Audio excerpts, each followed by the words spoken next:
N-a intrat Dan Diaconescu. Știu că n-a intrat Dan Diaconescu, dar nu e același lucru ca Vadim. Vadim, e mai rău sau e mai bine? Vadim spune lucrurile pe nume și e nevoie de câte unul din ăsta.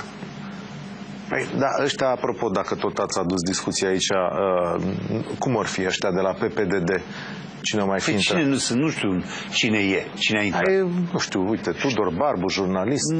Știu că n-a intrat Dan Diaconescu. N-a intrat Dan Diaconescu. În rest mai sunt Liliana Mincă, ce mi-aduc și eu minte. Nu știu, o vedea. Dar Dan Diaconescu cum vi se pare? Eu nu-mi deștept. Dan Diaconescu a făcut în așa fel, nu că și-a făcut lui reclamă, foarte bine, și-a făcut reclamă, uite, n-a intrat, că nu s-a vândut Olchimul. Nu puteți spune asta în gura mare, că eu de-aia țip. Bă, nu spune nimeni. Dom'le, Olchimul a rămas românesc, îl lua polonezul. Chiar nu vedem asta? Cum nu? Păi, dar până la 3 milioane, da. 3 milioane, e o bagatelă de 3 milioane. Pentru mine e foarte mult, dar pentru Olchim. Și punea 3 milioane și astăzi era al lor. Cum a făcut Dan Diaconescu de nu s-a vândut? Că acum trebuie să-l pună și în funcție, să meargă, să funcționeze. Mă rog, e posibil să plătească în justiție pentru ce a făcut el acolo. De ce? Păi nu știu, au greșit, a făcut ceva cu niște acte. A greșit, nu, a greșit Ponta, n-a așteptat. El venea cu banii. Dan Diaconescu? Da, îi împrumutase, venea cu... Cumpărau alții în spate. Dar venea cu banii dați, cu 100 sau câte asta. De ce îl credeți? Sau de unde au ora asta de credibilitate? Eu am sursele mele. La PPDD, acolo? Acolo, da. De 49 de milioane de euro sau cât trebuia să pună eu, o sumă mare. Îi dădeau alții. Era aranjat totul. Mie mi-e greu să cred, eu rămân la... De ce nu au așteptat să vadă până în final? Ca să aibă dreptate totală și definitivă. Dar n-au așteptat. Eu cred că au așteptat până la ora, stabilită. Sunteți de-al lor. Da. Acum, vă faceți... Știu, eu am mai văzut și la alți moderatori care fac așa pe niznaie. Și aseară am văzut la ce emisiune.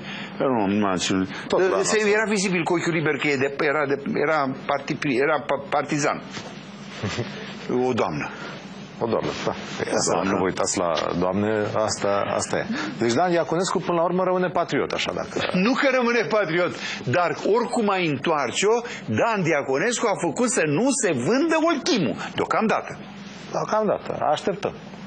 Păi vor fi destui care să-l scoată la mezat și iar să trebuie vândut și Roșia Montană. Îi pun pe toți să plângă că n-au locuri de muncă, dar de ce nu vin cei care n-au locuri de muncă la guvern să spună deschideți minele? N-aveți nevoie de aur? N-aveți nevoie de cupru? Nu vă plac investitorii ăștia străini? Fie că or fi din... Cum o să-mi placă investitorii străini când eu sunt român? Păi dacă ei au banii, noi de unde să-i aducem? Dar la ce am împrumutat atâtea miliarde din 90 încoace de când n-aveam nicio datorie? Am împrumutat ca să ce? Deci un bețiv conduce o casă și împrumută bani să-și întrețină familia care se ducea la servici, nu le mai dă voie, desfințează locuri de muncă, vinde mobila din casă câte un pic și bețivul să rămână să conducă țara. Vorbiți despre... Nu, vorbesc de un bețiv care conduce o casă. O casă. Are o familie cu 10 persoane, nu-i lasă să se ducă la servici, împrumută bani și își vinde și televizorul și cada de baie și vinde tot. Și ce noi privim din afară. Sau noi suntem chiar membrii familiei.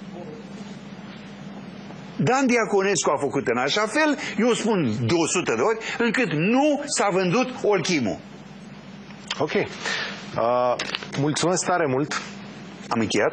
Gata? Am încheiat. Sărbători liniștite. Am încheiat cam abrupt, înseamnă că v-am supărat cu ceva. Nu, doar s-a terminat timpul.